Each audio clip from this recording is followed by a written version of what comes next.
Cos d'Estournel présente Retour des Indes.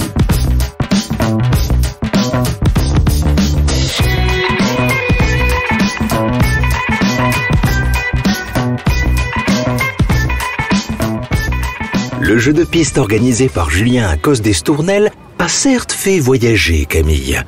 Mais ce n'est rien à côté de l'aventure qui les attend maintenant. Mesdames et messieurs, nous allons amorcer notre descente. Arrivée à Mumbai prévue aux alentours de 17h40, heure locale. Au fait, on n'a pas reparlé d'un truc. Mais tu m'offres un tour du monde et c'est toi qui choisis les destinations? Tu vas pas me dire que t'as pas envie de découvrir l'Inde, le pays de Gandhi, du Taj Mahal, de Bollywood, de l'Himalaya et... du Royal Yeda, apparemment. C'est quoi ça? Le restaurant conseillé par Clotilde, la directrice de la maison d'Estournel. Ah, mais d'ailleurs, j'ai toujours pas compris sa blague. Elle disait quoi déjà? Bravo pour votre jeu de piste. Ah, l'Inde occupe une place importante dans l'histoire de Cos d'Estournel. Ok. Si vous avez besoin d'aide au cours de votre séjour, appelez-moi. Et n'hésitez pas à revenir nous voir à votre retour des Indes, si vous me permettez cette petite plaisanterie. Pourquoi elle a mis retour des Indes entre guillemets? Je crois que c'est ça la blague. En tout cas, il a l'air super sympa le resto. Et ils ont des vins de Cos d'Estournel en plus. Bon, ça va la groupie de Louis Gaspard d'Estournel? Il y a de quoi être fan en même temps. C'est un aventurier ce mec.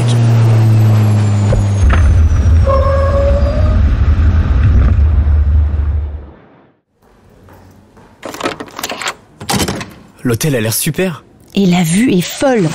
Je rêve ou c'est une pagode là-bas? Camille ne rêve pas. Comme un subtil clin d'œil à Cos d'Estournel, Julien a loué une chambre d'hôtel avec une vue sublime sur la pagode Vipassana, un lieu emblématique de la ville. Comme ça, t'es pas trop dépaysé? Franchement, on se croirait presque dans le Médoc. Si on part sur les traces de Louis Gaspard d'Estournel, dans un sens, on y sera un peu.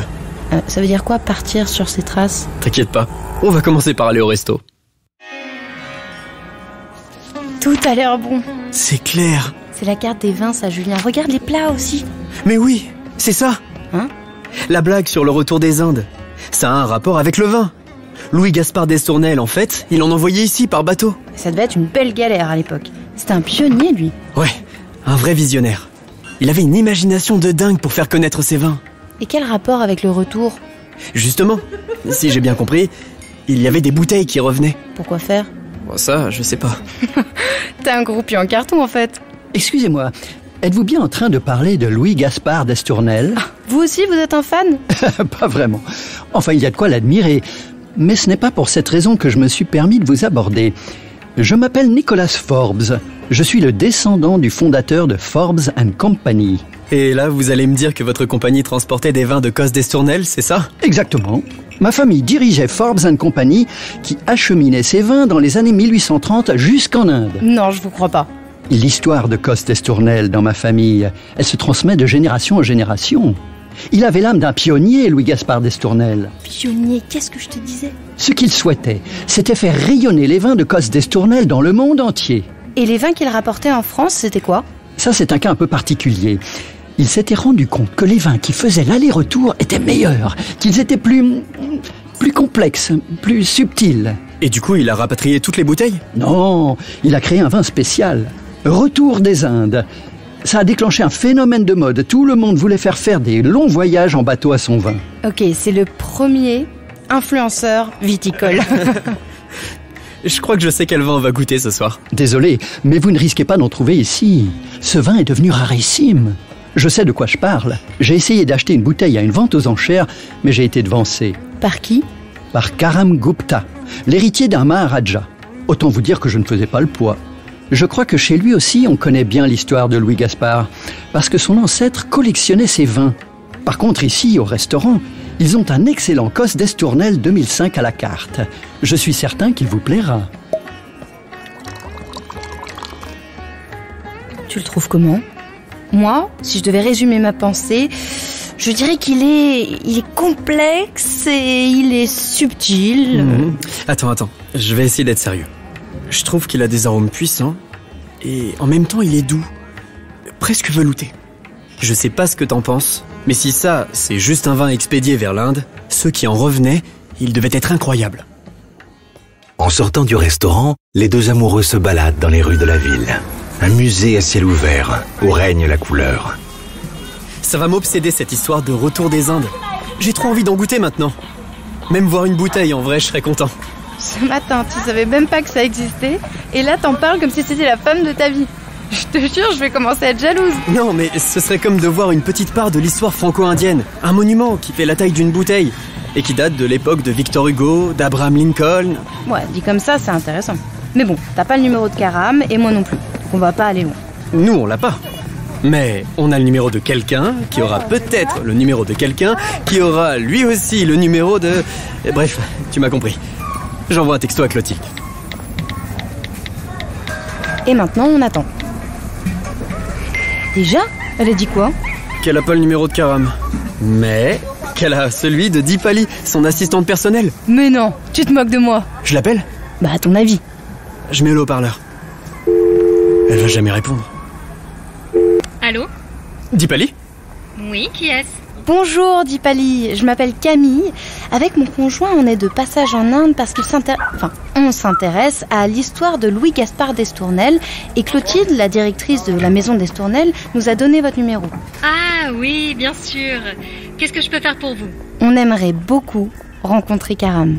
Avec plaisir, il est très accessible. C'est un peu trop facile, non ? Mais il est de nature assez joueuse. Si vous voulez le rencontrer, vous devrez résoudre une énigme pour trouver dans quelle ville il se trouve actuellement. Il fait ça avec tout le monde ? Oui, ça lui permet de faire le tri dans les demandes de rendez-vous. Et ce sera quoi l'énigme ? Elle a raccroché ? Elle a raccroché. Bon, rassure-moi, c'est pas encore un jeu de piste ultra élaboré que t'as préparé. Parce que d'abord, il y a le mot au château, le gars au resto, et maintenant ça. Ah non, je te jure que c'est pas moi. Donc on vit dans l'expression « le hasard fait bien les choses ». Pas si bien que ça. On connaît même pas l'énigme. Que Camille et Julien ne s'inquiètent pas. Ils le découvriront bien assez tôt. Très, très tôt même. Puisque le lendemain aux aurores, quelqu'un toque à la porte de leur chambre. C'est qui ? Personne. Il y a juste une boîte. Avec un mot. Qui dit quoi ?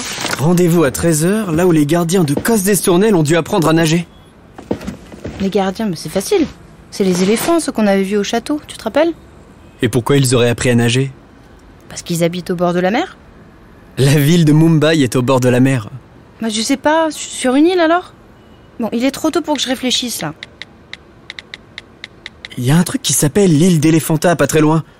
Tu penses que c'est ça ? On en parle quand je me réveille.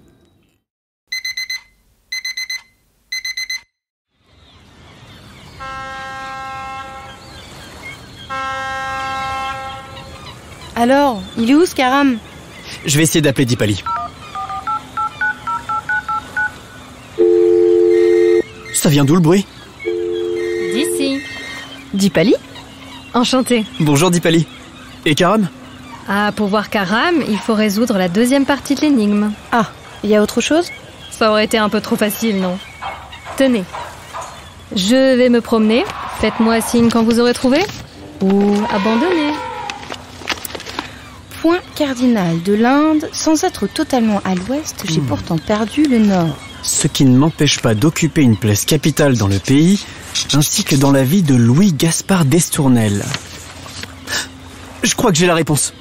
Une place capitale, comme la capitale du pays. C'est Delhi. Non, c'est pas ça. New Delhi, c'est tout en haut du pays, donc le coup de j'ai perdu le nord, ça marche pas. Je vais chercher sur Internet. Elle a pas dit que la calculette était interdite ? Oui, elle l'a pas dit et puis surtout, elle nous voit pas là. C'est hyper intéressant. En fait, les vins, ils étaient bonifiés par le voyage en bateau à cause du remous des vagues et par l'amplitude thermique dans les mers du Sud et l'eau salée. C'est dingue, non ? Oh, Camille, tu m'écoutes ? Me dis pas que t'es sur Instagram. Oh bah ça va, je fais une pause. Les vins de Cos d'Estournel entraient en Inde par 3 ports. Mumbai, Calcutta et Chennai, anciennement Madras.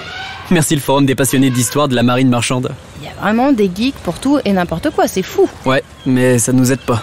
Déjà, on peut éliminer Mumbai parce que c'est tout à l'ouest. Ça nous laisse 2 points cardinaux. Calcutta et Chennai. On va jamais trouver. Sinon, on y va au bluff. Une chance sur 2. Va pas avoir besoin de ça en fait. Je sais où il est. Comment ? Je viens d'aller sur le compte Instagram de Karam. Il a publié une photo ce matin devant le temple Vadalapalani, Murugan. J'ai lu un guide dans l'avion et c'était dans les endroits à visiter absolument à Chennai. T'es vraiment la meilleure. J'envoie un message à Dipali. La réponse ne se fait pas attendre. Karam leur donne rendez-vous le lendemain dans son palais de Chennai. Un périple de plus de 1300 km les attend pour atteindre leur destination. Émerveillés, Camille et Julien découvrent alors la sublime propriété de leur hôte.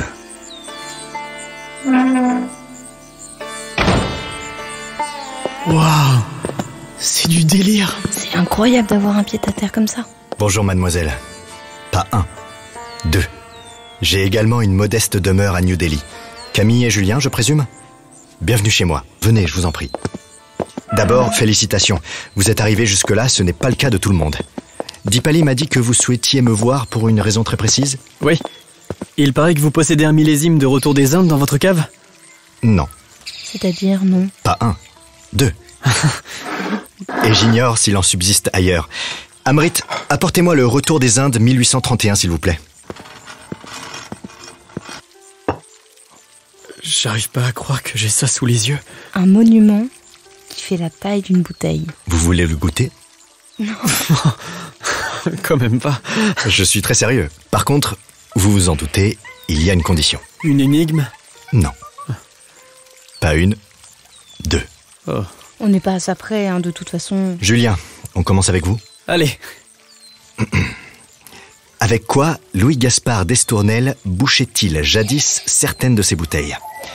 Si vous ne trouvez pas la réponse au fond du verre, c'est qu'elle est sous vos yeux. Le bouchon en liège, comme toutes les bouteilles. Comme la plupart des bouteilles. Mauvaise réponse. Amrit, s'il vous plaît. Oh non, s'il vous plaît, laissez-moi une deuxième chance, s'il vous plaît. Non, si ça tenait qu'à moi, on serait sur une plage à Goa, mais c'est son rêve de goûter ce vin. Oui. Alors, d'accord. Mais si cette fois vous ne trouvez pas, c'est fini. Julien, concentre-toi. Le verre ? Le verre ! Des bouchons en verre !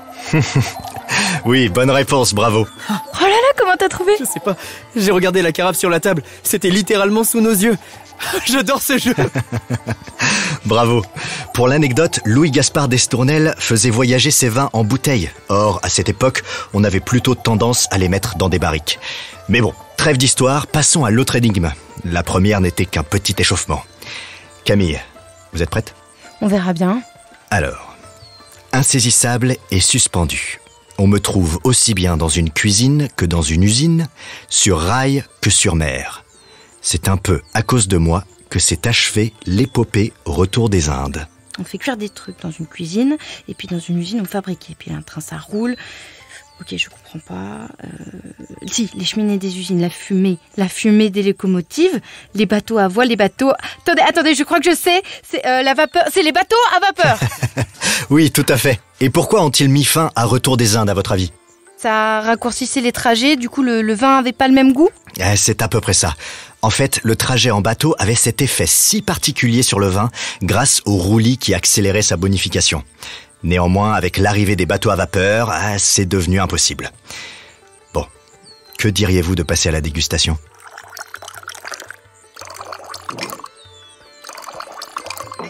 S'ensuit un moment unique, hors du temps. Comme si Camille et Julien avaient voyagé dans le temps pour revenir presque 200 ans auparavant. Chaque gorgée leur fait revivre l'histoire exceptionnelle de ce vin et de Louis Gaspard, qu'ils ont désormais l'impression de connaître un peu mieux. Alors, qu'en pensez-vous ? Je saurais pas dire précisément ce que je sens, mais je sais que j'ai jamais bu un vin aussi bon. Fermez les yeux. Gardez-le un petit peu en bouche. Que sentez-vous ? C'est drôle, mais il y a comme un parfum de cuir. Oui.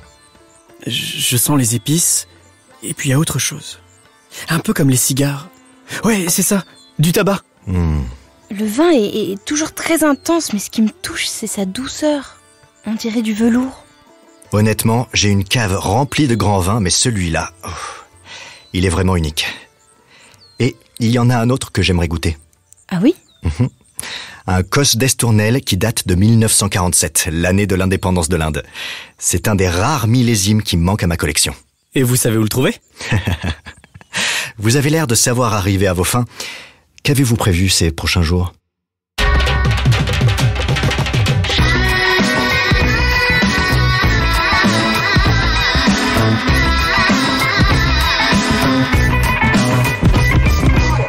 L'abus d'alcool est dangereux pour la santé. À consommer avec modération.